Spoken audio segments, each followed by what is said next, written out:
Bharat Ratna doctor Bhimrao Ambedkar को कोटि कोटि नमन। ये कार्यक्रम डॉक्टर भीमराव अंबेडकर के जीवन पर आधारित है, जहां भारत की जनता के प्रति उनके योगदानों को पूरी सजगता से चित्रित और रेखांकित करने का प्रयास है। कार्यक्रम में दिखाई गई घटनाएं लब्ध प्रतिष्ठ पुस्तकों से ली गई हैं। इस कार्यक्रम के जरिए चैनल की ओर से एक विश्वसनीय, सजग और सकारात्मक प्रयास है कि डॉक्टर बाबा साहेब भीमराव अंबेडकर के जीवन की संघर्ष यात्रा एवं गौरव गाथा पूरे आदर के साथ घर घर पहुंचे और उनके योगदानों से सभी संपूर्णता में परिचित और आह्लादित हों। क्या हुआ? अरे कुछ नहीं, बस किताबें गिरी हैं।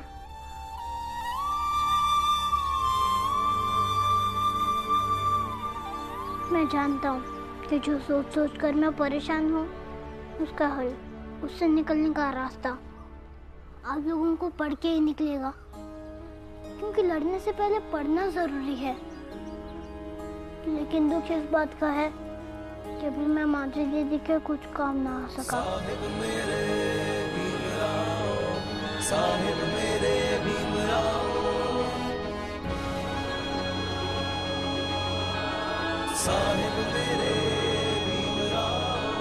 साहिब मेरे भीमराव। बीवा,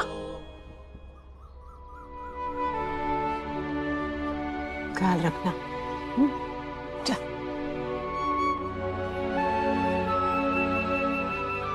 बेटा, आज मैं तुम्हें स्कूल छोड़ा था। आज अंबेडकर गुरुजी को कुछ काम है, इसलिए वो देर से आएंगे।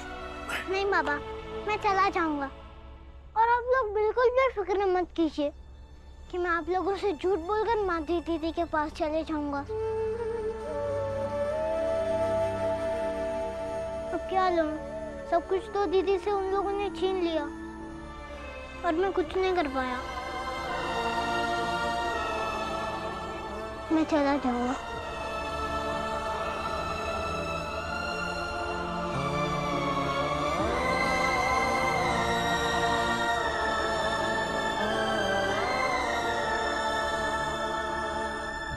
हो तन तो सब बन भया,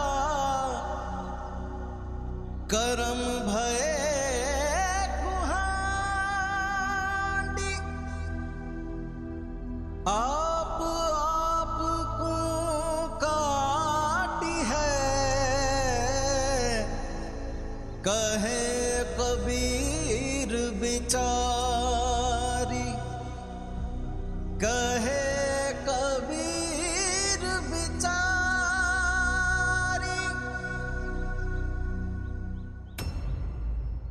इसे एक मटका और वस्त्र लाकर दीजिए।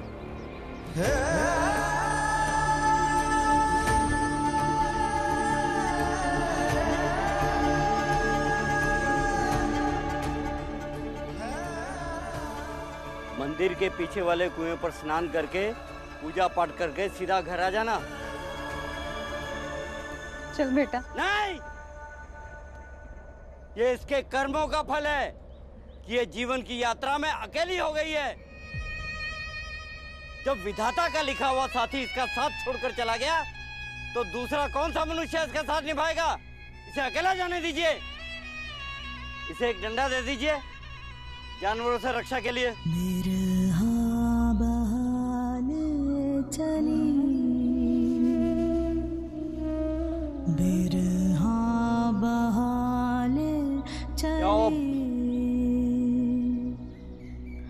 मन सोवन की गली,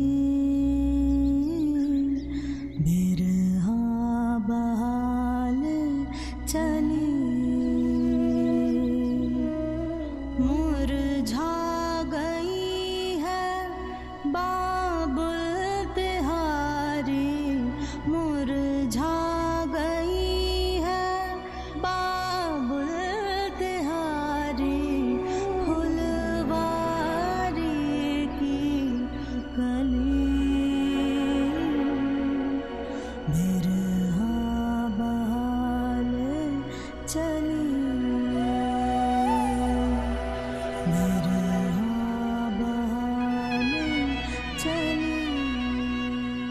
देखिए, अगर हमें अपने आप को, इस समाज को और अपने परिवार को बचाना है तो इस राम जी के बेटे भीमराव से दूर रहना होगा।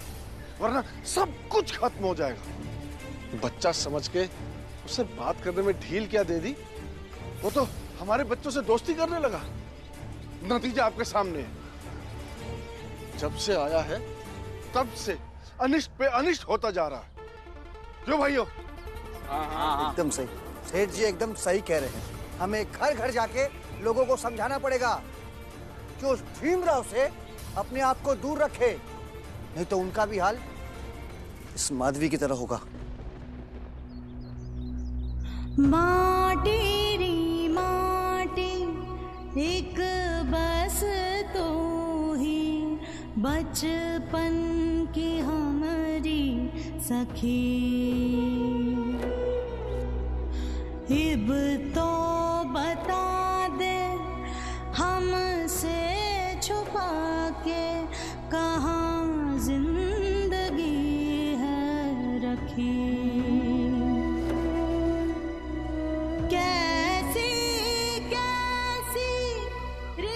मैंने सुना है कि पति जितना प्यार करता है उतना मेहंदी का रंग लाल होता है। जब मेहंदी सूख जाएगी तब देख लेना।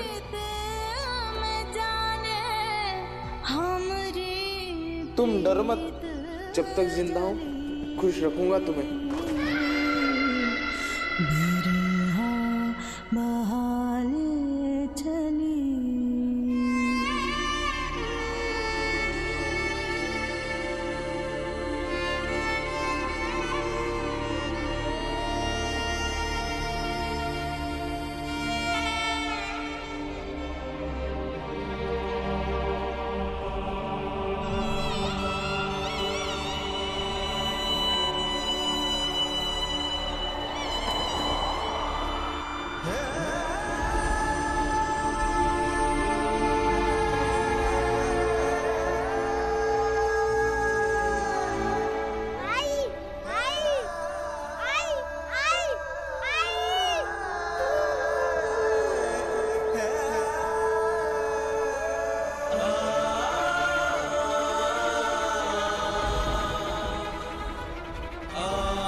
बेटा क्या हुआ बेटा?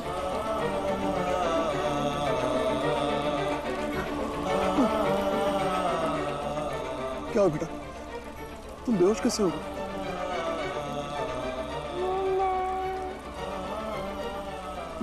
बेटा तुझे आराम करने की बहुत जरूरत है, हम घर चलते हैं ना।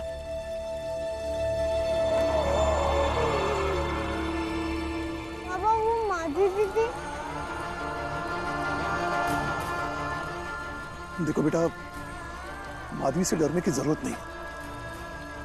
ये माधवी का डरावना चेहरा नहीं, बल्कि समाज का खिलौना चेहरा है। अगर इसे तुम बदलना चाहते हो ना, तो पढ़ो, खूब पढ़ो। पढ़ लिख कर उस स्तर पर पहुंचो जहां तुम फैसला ले सको, और सब लोग तुम्हारे फैसले को कानून का फैसला माने, समझ कर माने, डर के माने, लेकिन माने जरूर। लेकिन बेटा अब घर चलो। नहीं बाबा, मैं विद्यालय जाऊंगा पढ़ने, इतना पढ़ने कि लोग मेरी बात को कानून मानकर समझे।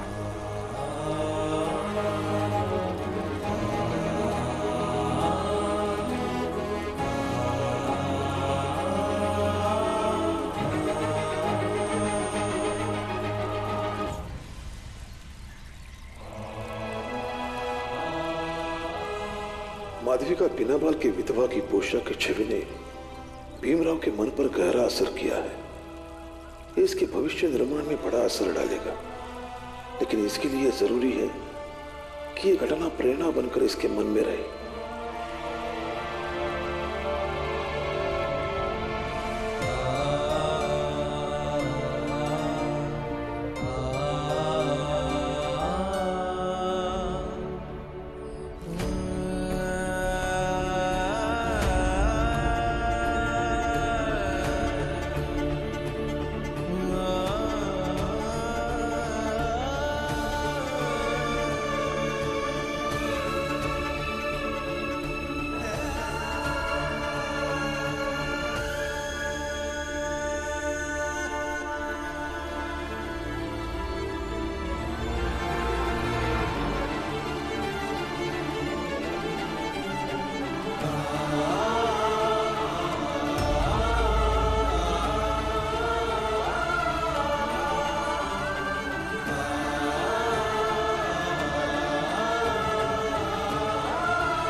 पीछे मुड़कर मत देखना भी, क्योंकि किसी का साथ देने के लिए जरूरी है कि खुद को गतिशील रखो। जैसे कि मैंने तुम्हें पहले ही कहा था कि बात सिर्फ एक भीम की और एक माधवी की नहीं है, बात समाज और उसकी दकियानुसी परंपराओं की है। और अगर इसे तुम बदलना चाहते हो तो इन घटनाओं की यादों को सहजता से पढ़ो। तब तक पढ़ो जब तक ये सब कुछ बदलने की ताकत तुझ में ना आए। समझे? हाँ बाबा। चलो।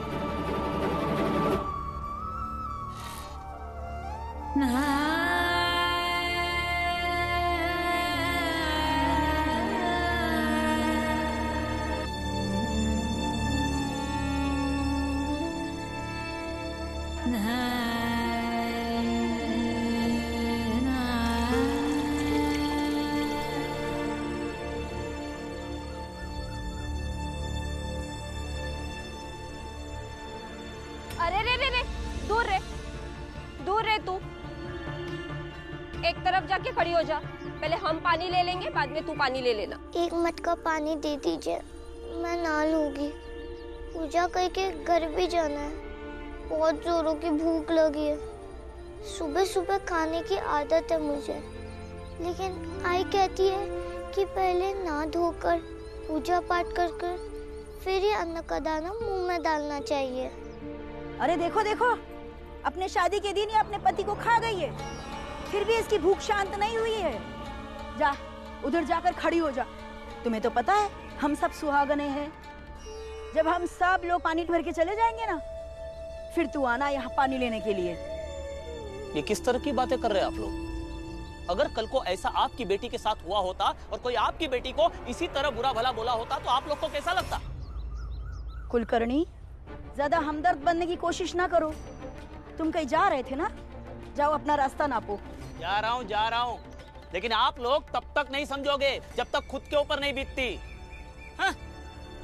काकी वहीं रुक। पति को तो खा चुकी है, अब हम सबको आबाद रहने दे, समझी? टांगा पुलिया से नीचे गिर गया तो इसमें मेरी क्या गलती है? और आप लोग ये सब क्यों कह रहे हो कि मैं अपने पति को खा गई? अरे पुलिया से तो तू भी गिरी थी, तुम्हारी नहीं ना? अभागन है तू, अभागन। ऐसा क्यों कह रही हो काकी? पहले जब मैं आपके घर आती थी तो आप कहती थी कि मैं बहुत भाग्यवान हूँ, लक्ष्मी हूँ और मेरा आना आपके घर में शुभ होता है। और आज आप अचानक से ऐसा क्यों कह रही हो? अब गलती से भी मेरे घर पर मत आना। कल तक जो थी वो थी, अब तू विधवा है। अब तेरी छवि भी मेरे घर पर नहीं पड़नी चाहिए। जा दूर जाके खड़ी हो जा।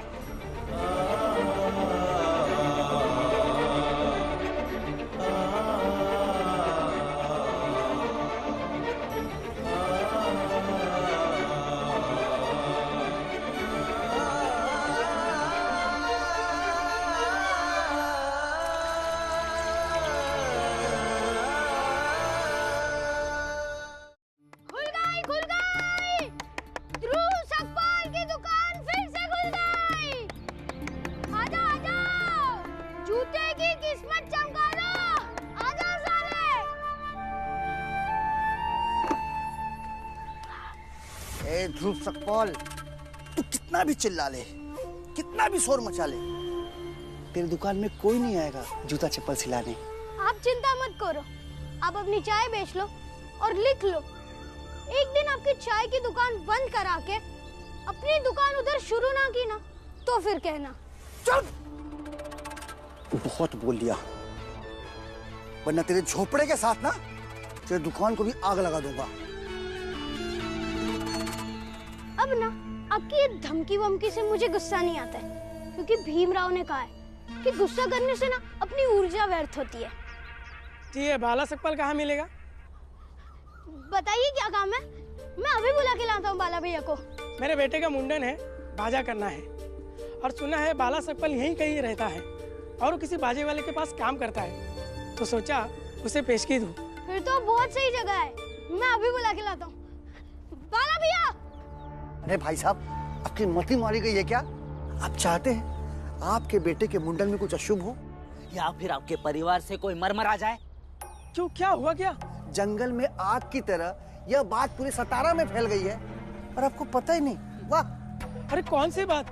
अरे भाऊ, यही कि इनके परिवार से किसी भी आदमी से अगर कोई संपर्क में आता है तो उस आदमी के परिवार से कोई ना कोई मरता जरूर है। भाई, मैं बम्बई में काम करता हूँ, मेरे बच्चे का मुंडन तय हो गया, इसलिए मैं कल ही आया हूँ। अरे भाई साहब, आप कल ही आए हैं इसलिए तो समझा रहा हूँ, जितना बोल रहा हूँ उसको समझो और आंखें खोल लो, वरना। बाला भैया, यही ढूंढ रहे थे आपको। जी बताइए। मैं गलत जगह आया, मैं कहीं और बाजा ढूंढ लेता हूँ। लेकिन सुनिए ना। अरे पर क्या हुआ?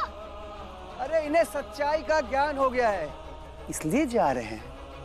अरे भाई, वो तालाब के आगे जो बाजा वाला दल है वहाँ मत जाना, उसी दल में ये बाला बाजा बजाता है।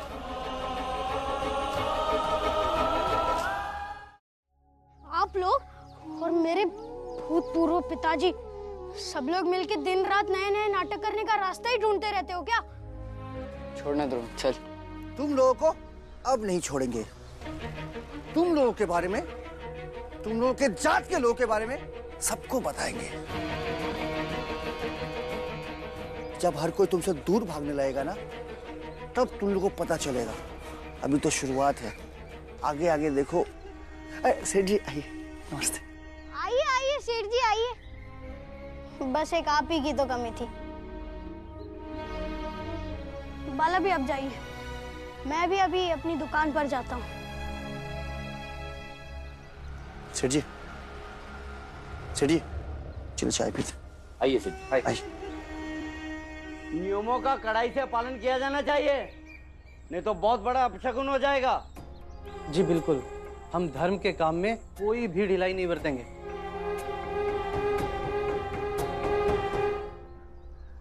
आई बहुत जोर से भूख लगी, कुछ खाने दे दो ना। कहाँ घुसी जा रही है? घर के कोने में इसके रहने की व्यवस्था कर दीजिए। और जैसा मैंने पहले भी कहा था कि इसका खाना सात्विक और उबला हुआ होना चाहिए, जिसे ये खुद से बनाएगी, और पूरे दिन में सिर्फ एक बार खाना देना।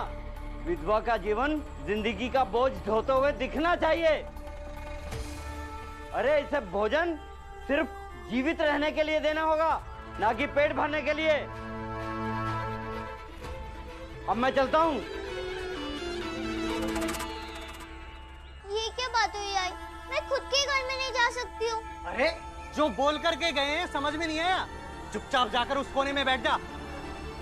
मैं खाना बनाने के लिए ईंट और लकड़ी लेकर आ रहा हूँ। लेकिन बाबा। बैठ चुपचाप। नहीं।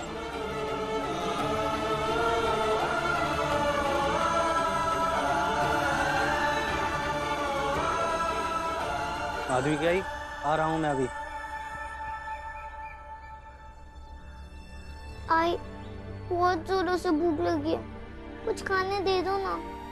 देख बेटा, आज मैं बना देती हूँ, लेकिन आगे से खुद बना लेना।